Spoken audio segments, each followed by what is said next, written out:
is Henricks, the Atari 8-bit podcast.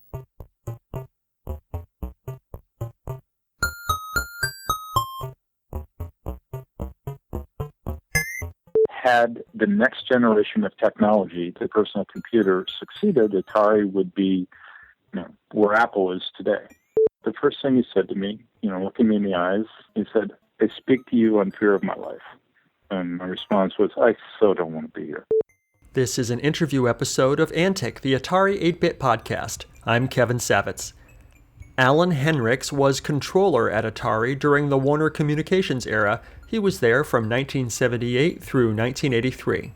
This interview took place on November 17th, 2015. My first job out of business school was as a management consultant at Arthur Young in San Jose. Atari as a private company, was the audit client of Arthur Young, and one of the partners on that was Dennis Groff. Dennis and I got to know each other through playing racquetball together at a place across from the office in San Jose, and I was doing some consulting at Atari, seeing whether or not in probably 1977, whether or not they needed to get their first in-house computer to run their business. They had, at that point, just been purchased by Warner Communications. Manny Gerard, who you've probably heard the name a lot, was one of the three Office of the President's people who kind of oversaw that process, although I kind of know that from a distance at the time. We interviewed Manny. Oh, good. So I know the name. Manny's a character. Manny's a brilliant guy. And so Dennis got offered the job to be CFO. Mm-hmm. And that was, I believe he was offered that position by Ray Kassar. I think Ray was hired first as the first suit, if you will, at Atari by Manny. And then he hired Dennis. And since I had been consulting out there, I kind of knew what was a little bit about the operations of the business because I was evaluating their business systems as a consultant with Arthur Young. And after one racquetball game, Dennis and he had just announced his resignation from Arthur Young. He was going to go to Atari. And I was familiar with the consumer division because I'd been doing the consulting there. And the controller there was not doing a great job. And I kind of spontaneously turned to Dennis as we were sitting there soaked in sweat at the Supreme Court racquetball. And it's one of those memorable moments in life. And I said, Dennis, you're going to Atari, you're going to be the CFO, and what you need, and we were talking about this controller, so what you need in that position is a really good ex-consultant.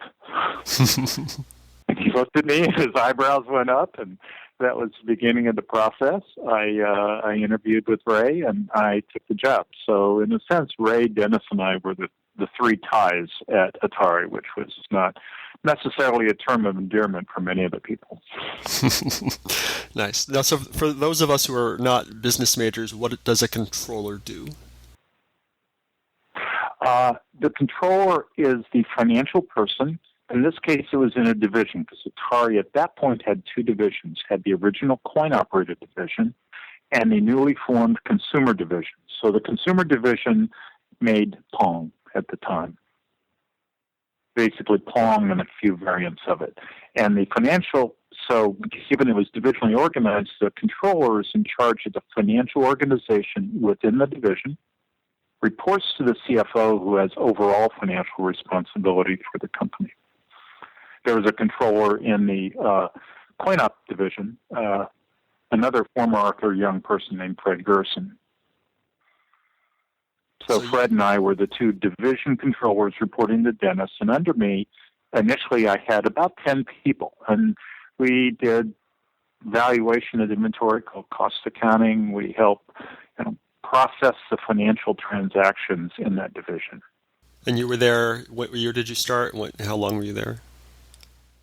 I started in 1978, and I left in 1983. All right, so you were there for the birth of the Atari VCS and the computers, and Yes, yeah.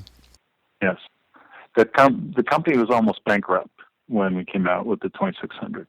I mean, Pong was dying. It had a great run, but it just wasn't doing well, and we needed something to invigorate it. And we came out with the 2600, and it went from dismal to rocket ship in a 1 year period. All right, so when you're sitting in the management office, from a financial perspective, that must be just like astounding to go from almost bankrupt to rolling in piles of money, so to speak. Can you tell me about that transition? How does one deal with that? How did you deal with that at the company? That turnaround. Well, I was 27 when I started at Atari, and it was really quite an amazing time. And 32 when I left. There were no senior executives in Silicon Valley that young, maybe outside of Atari. I mean, Atari, as you well know, was, a kind of the first consumer electronics company that hit scale. Really an amazing company, amazing growth. I had probably from 10 people when I started, I had 700 people in 15 countries by the time I left in my organization. So it was an incredible growth. There was a lot of international growth, so I traveled a lot to both Europe and the Far East, many times with Dennis Groff, as we created subsidiaries in various countries, and every major country in Europe, and then manufacturing facilities in Ireland, Puerto Rico, on the Texas border, I think it was Brownsville, and Singapore, and Taiwan, and Hong Kong. So it's kind of, those last lists were manufacturing, and then in France, England, Germany, Italy, Spain, other places there were sales subsidiaries. So I traveled a lot. We learned a lot about growing international subsidiaries, hired a whole lot of people. Almost every person I hired was the first person in their job. In other words, this was a brand new job that no one had had before. And I was a kid. In many cases, almost everybody I hired was older than me. Yeah. Well, did you feel like you didn't know what you're doing, or did you feel prepared? Oh, frequently. Prepared? Yeah. Well, frequently, but I just kind of stormed through it. There was a lot of arrogance at Atari. We were in the good days. Once the 2600 came out, we were just blowing through our plans for about 4 years and doubling every year, which is a phenomenal thing to be doing. And in hindsight, all boats rise in a rising tide, and it became easy to believe that, in some sense, each of us in the management team was kind of the cause of it. It's because of this wonderful job we were doing. It was wonderful, and I think there was a certain amount of hubris at the organization, myself included, that was uncalled for but not surprising, in the sense of those kind of things happen to you and it never just never happened before. Silicon Valley was still a pretty young place then, and we were the stars. There were Atari Democrats in Congress. There was Atari everywhere. So that was, I think the best way to say it was we were caught up in ourselves, and kind of, I sometimes described it as just like driving down the road very fast in your car, and the steering wheel comes off in your hands, and you feel like you're completely under control. You're completely under control until you get a curve in the road, and you turn the wheel and it doesn't turn. In other words, you're not really in control. So a lot of that was happening. So it was quite an amazing run. The manufacturing, was basically we were limited by our manufacturing for 3 or 4 years, and then hit a wall in December 7th, 1982, which was, if I recall properly, it was Pearl Harbor Day. The day the press release went out from Warner, saying Warner was going to miss its numbers because Atari was missing its numbers, and it was primarily the consumer division that missed its numbers. So it was really an amazing thing. And of course, through all of that, early on in that process was the transition from Nolan to Ray, and you could no longer rule by the divine right of kings. Right. So, okay, I know you said manufacturing was the holdup, and you traveled all over opening manufacturing facilities.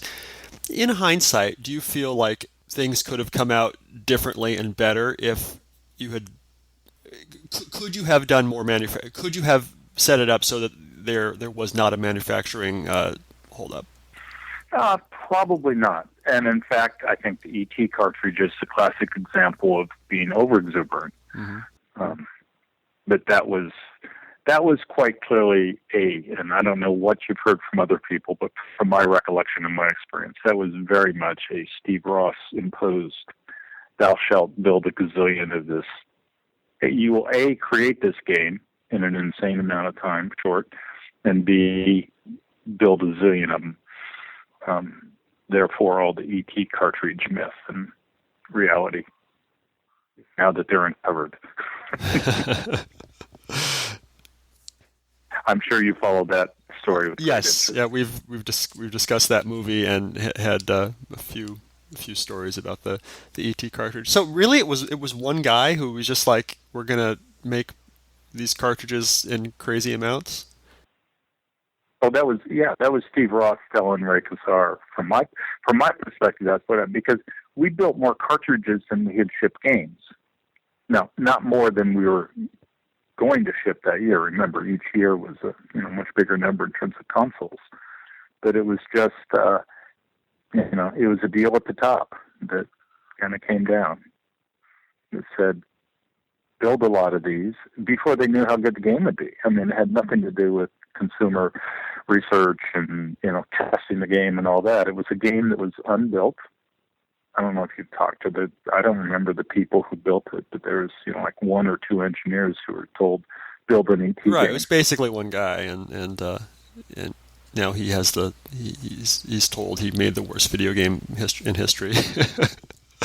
So yeah. Well, I don't even know who it was, but I don't blame for it. Everybody knew there was just one guy, and we did everything to coddle him and give him all the support he could possibly get to build it. But building games is not a rational process; it's a creative process. Right. Yeah. It was Howard Scott Warshaw was his name, for what it's worth. Okay. Well, from my point of view, he did his best, but it wasn't there, and spirit didn't move him or whatever, and it wasn't a good game, and we bought a zillion of them. But that's almost a side incident. The real issue of Atari, to me, it didn't hinge on one game. It didn't hinge on manufacturing. It hinged on the fact that in technology, you always have to come up with, that was nice, what are you going to do for me next? And Atari had the opportunity to do that which was next, which was the personal computer. And so in my opinion, the ultimate death of Atari came not from the video game business, but the inability to transition that into a successful computer business. Because in hindsight, you look at it, you say, well, that's what it was all at. And the Atari 800 and the Apple II were pretty similar machines. And Atari was a huge company, and Apple was a little startup company, and Atari didn't make the transition. Atari was a generic term at the time. Kleenex were facial tissues. Coke was soft drink. Atari was video games. We were generic. We were video games. And so the idea that Atari would be a computer, we failed to get over that hump. Mm-hmm. What? And we created a separate division. Mm-hmm. I'm sorry, go ahead. What was your question? I was going to say, what could Atari have? Could Atari have done anything to make the computing division a success, other than completely rebranding it and not calling it an Atari? Well, the first thing that we did that was right, because when we first started, it was part of the consumer division. So when you say division, what it means is it has a separate manufacturing, separate sales, separate marketing, separate finance, separate everything. It's like a company within a company. That's kind of what a division is. You've got corporate overhead at the top, but overseeing all the divisions. But it was truly a company. So the coin-op division was kind of off on its own, doing its thing. And the consumer division had the computers. And one of the tasks that Ray asked me to do, because remember, when I started, Ray Kassar was the president of the consumer division, not the CEO of the company. Mm-hmm. And you've been through that information, right? Yes, I presume.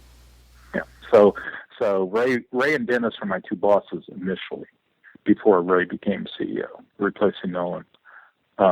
And Ray asked me to basically put on my consulting hat and spend several months figuring out what we should do organizationally about the consumer division. And the essence of what I came up with is we have to create a separate computer division, because at any moment on any day, any person working that says, well, you've got $1 billion business or you've got a startup business, where are you going to put your resources? And this was in the world didn't understand startups and entrepreneurship the way it does today after Silicon Valley's been around 40 years or so. So I said, we need to create a separate organization to focus on and put the resources behind the computer division. So in my opinion, that was exactly the right thing to do. Even today, looking back on it, the right thing to do. But then how we went about marketing, developing, selling everything in that computer is almost by definition where we collectively failed. So whether it should have been branded differently or whatever, I don't know. I'm not a marketing guy. I'm not a sales guy. But the fact is that as the games declined, had the next generation of technology, the personal computer, succeeded, Atari would be where Apple is today. So to me, the death of Atari had everything to do with not the games, because the games were a cyclical business and they were kind of saturated the world at that moment in time. There weren't anybody left to buy games for a while. It was all about the absence of creating the next generation of product, of successfully bringing to market. And the computers were okay, but they just never became what they could have been. Yeah. So you mentioned you did a lot of international travel. Do you have a story or two about hopping on the jet and seeing places and doing things for Atari? Well, some of the interesting stories were we had, especially in the Far East, we had some incidents where Atari was changing its business practices, going from third-party contract manufacturing to building our own factory. And there were a lot of very unhappy people about that in Taiwan, apparently. And in the early 80s in Taiwan, it was pretty much a police state. There was almost no violent crime in Taiwan because they kind of shoot you first and try you second. Mm-hmm. There's, crime, there's always crime in any country, but literally it was a pretty strong police state, and there was very little violent crime. And we had, I believe, 2 incidents where our employees were attacked.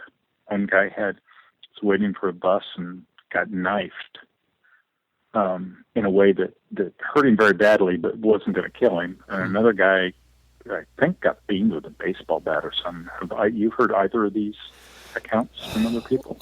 It doesn't sound.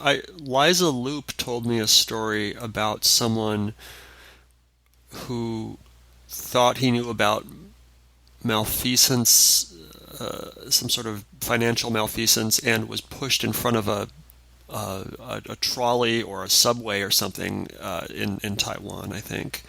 But that sounds like a different story.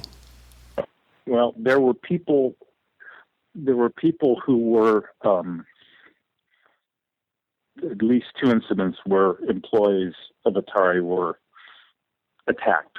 And it was during the time when we were telling the manufacturers that, or the parts producers and the manufacturer, that we were going to be building our own product. We were renting a big facility, hiring our own people, and basically taking that business away from them. They apparently were not happy. I was sent over there. There were a lot of things that happened, but the thing that I know directly was I was sent over there as the head of the finance of the consumer division, because this was all consumer division products, to understand better what was going on. And we had, have you talked to Angelo Pisani? No, I don't know that name. Angelo was Angelo Pisani. He was general counsel for the division. Skip Paul was the top legal counsel. You probably heard that name. Yes. But Angelo had been, during the Vietnam War, like a staff person to General Westmoreland. He knew the Far East pretty well, knew a lot of people. So he was kind of a peer of mine. He was general counsel for the consumer division. Angelo knew a lot of people, so Angelo made some contacts, and I went over to the Grand Hotel in Taipei, which at that point, I think Madam Chiang Kai-shek still lived on the top floor or something. It was just an amazing, bright red hotel up on top of the hill. I think it's still there, but I haven't been in Taipei since the Atari days. But I went there, and I met with a guy in my room, and by the way, I had an armed guard with me on that trip. Just kind of showed up, and had his carrying a weapon in Taiwan was pretty unusual, but his license, and we had hired this guy to be an armed guard for me. It scared the bejeebies out of me. I was 30, had 2 little kids at home, and I met with the guy, and he turns out to be like one of the head of the CIA in Taiwan. In my room, I had a suite, and my armed guard was over in the bedroom next door. I met this guy, and he says, well, I've been asked to help you look into some of this that's going on, and there's a gentleman that I'd like to bring into the room and have you talk to him. And this guy, remember I'm 30, this guy who was probably 60, senior guy, very quiet, came in and sat down, and the CIA guy got up and left. And I talked to him for half an hour, 45 minutes. But the first thing he said to me, looking me in the eyes, I'm probably his son's age, he said, I speak to you on fear of my life. And my response was, I so don't want to be here. My response to myself. But it was all discussing the views that different parties had about the transition to our own manufacturing, because there were millions and millions of dollars. We were like the largest buyer of electronics products in the Far East at the time. I mean, we were cutting purchase orders for hundreds of millions of dollars that year. And that's back when that was a lot of money. Yeah. So, and there were other trips where I and Dennis and Ray Kassar had armed guards for fear of things happening.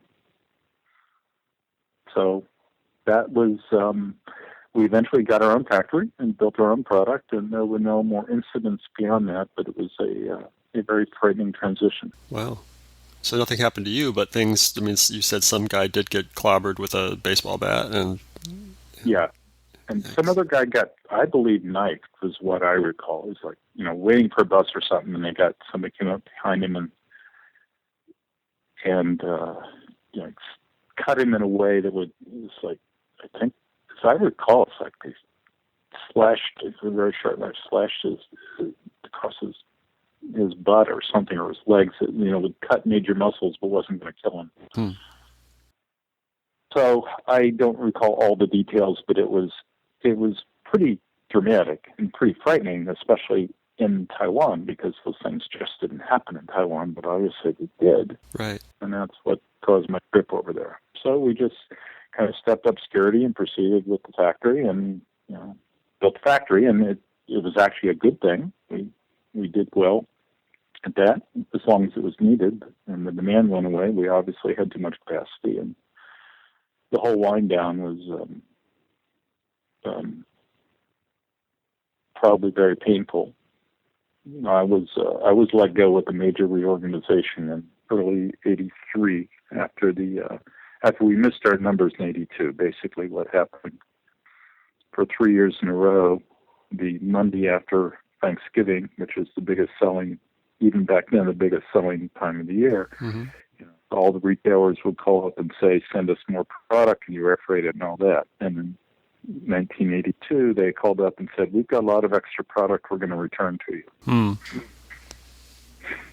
So it went from, we can't supply enough for 4 years running, to there's too much out here and we need to return it. So that's when we started reorganizing and cutting back, and that's when I was let go after that, in the spring after that. So I've heard stories about just like stupid money, wasting of money, and people just, throwing lavish parties and hot tubs and stuff on the jets. And did it, from your perspective as guy who was in charge of the finances, how did it seem at the time? I mean, did you see that? Did it seem crazy? Did it seem like, oh, we've got money to spend, it's fine? What was your perspective of that? I think that not initially, but when it was on its way up, there was money spent, and part of it was we're consumer electronics, and we were high visibility marketing. So there was a lot of money spent on events. Actually, one of them that was, in a sense, very lavish was an outrageous goal that Ray Kassar set that, this would have been, I'm not sure exactly which year. I think it was probably either 80 or 81. Mm-hmm. But the year before that, at the sales meeting, he said, if you guys can hit, if you can double revenue or hit $1 billion of revenue or something, we'll have our sales meeting next year in Monte Carlo. And it was an outrageous goal that everybody laughed at. Yeah, wouldn't that be nice? And we did. We hit it. We hit the goal.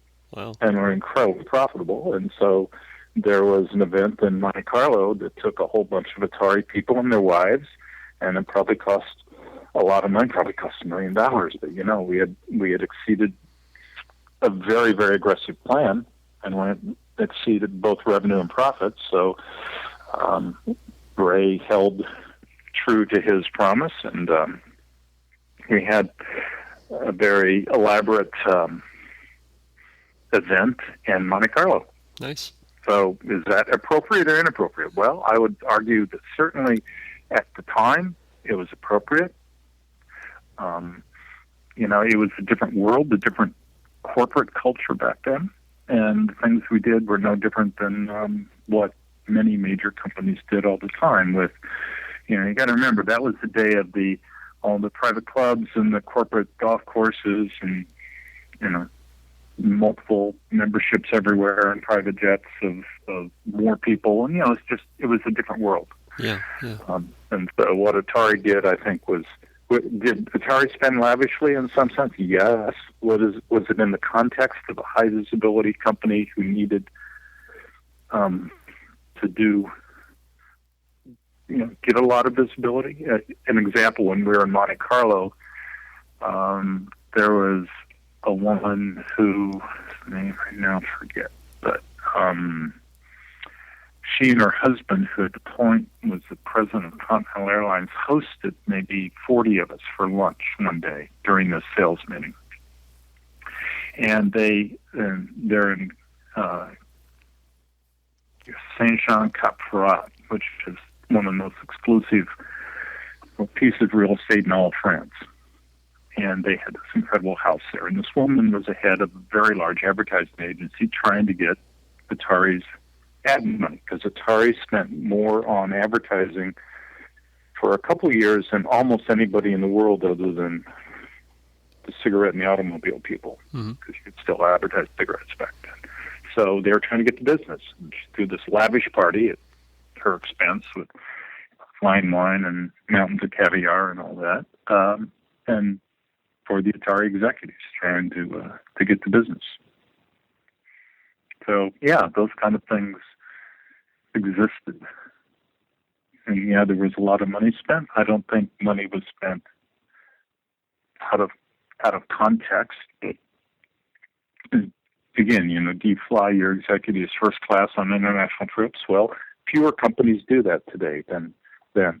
But back then, yeah, it was pretty normal. Mm-hmm. Sure.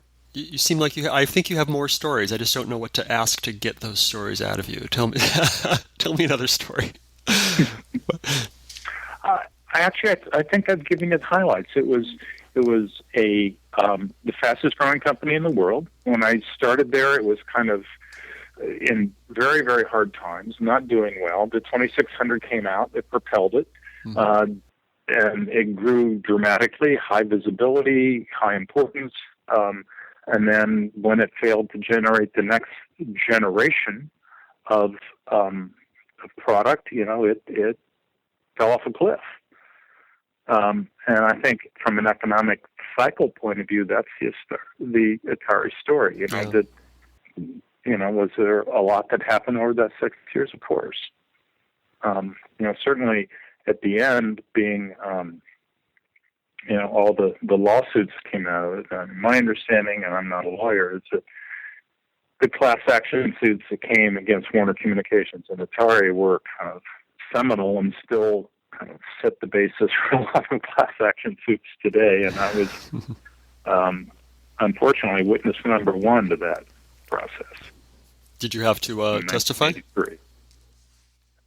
Had to be deposed. It never went to court. Class action suits never go to court, but there are a lot of depositions. And they didn't quite know how to do it back then. Class action suits were not the well-orchestrated dance that they are today. So I was flown back to New York and sat through 3 days of deposition with 20-plus lawyers on the other side of the table, because they didn't know how to consolidate all the law firms, so everybody showed up.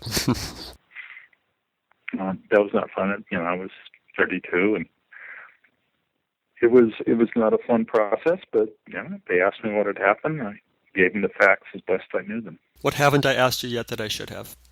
Well, I think you've got a number of the important, the high-level ideas, and a few of the juicy stories. That there's. I think a few of those stories were a little. I think back on them, and as I said, I kind of wish I wasn't in that hotel room in Taipei with that guy. Well, I was going to say, you must have been sitting there going, I went to business school, I'm a financial guy, why am I here with this guy who's fearing for his life and bodyguards? Why do I have an armed guard in the next room? Yeah. Surreal. Nice. We had another interesting incident. I'll give you one more story. Okay. The incident was in the U.S. this time, and we bought our tooling, which are the metal parts that you do the injection molding for the plastic into. And every tool is very expensive, and they wear out. And you need more tools to build more product faster. You understand what I mean by a tool? Yes. It's a piece of metal with a cavity in it, or a bunch of cavities in it that you pour. And so the tools were essentially how many tools we made and how we made them and how many of them we made determined our production capacity. And it would take months and months to build a tool. So the process of building tools was a very important part of our manufacturing process, and a lot of the tools were made in the U.S. I think in today's world they're not, but back then they'd be made in the U.S. and sent Far East. So there was some information that came to Atari, I'm not sure how, that the vendors were maybe not charging the right prices for the tools and all that. So we had Atari engaged a private investigator to look into this, and my friend Angelo Pisani, who also knew other people involved, he knew everybody. He asked some questions and found out that maybe these vendors were not the most upright people in the world. And I remember sitting in my backyard with my wife and this private detective, and he asked me about, have you having security for your two small kids who are playing in the front yard now? And I so did not want to hear that. And it turns out that there was some, I don't remember the specifics, but there was some improper stuff happening with those vendors, and that was identified and shut down, and we kind of went back to our business. But during the process, those vendors apparently had some business connections that were not the kind of business connections you and I think about. And there was some concern about that. And, when I start hearing from my family and stuff, that's frightening. And now, those incidents I just brought up are a small part of the total. They were incidents that at the moment were significant to me. I bet. Okay, last question. If you could send a message to the people who played Atari games and Atari computers back in the day, who are listening to this podcast right now, and you can send them a message right now, what would you tell them? I hope you had an amazing time playing Atari games, as I did, because I like to play them in our lunchroom, in our break room, and remember that it was an important part of the beginning of what we have today. From Atari to the Internet of Things is a long trip, but it's exciting, and I'm delighted that millions of people could get pleasure out of playing Atari games. Awesome. Thank you, Alan. Okay. Thanks a lot, Kevin. Bye.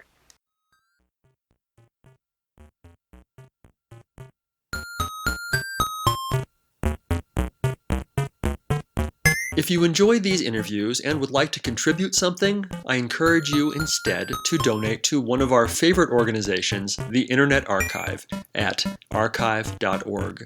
The Internet Archive is a nonprofit digital library with the stated mission of universal access to all knowledge. They've done incredible things to preserve computer history, including hosting thousands of programs in an in-browser Atari emulator, creating the Wayback Machine, and offering full-page scans of countless Atari computer books and magazines. Make your tax-deductible contribution at archive.org/donate.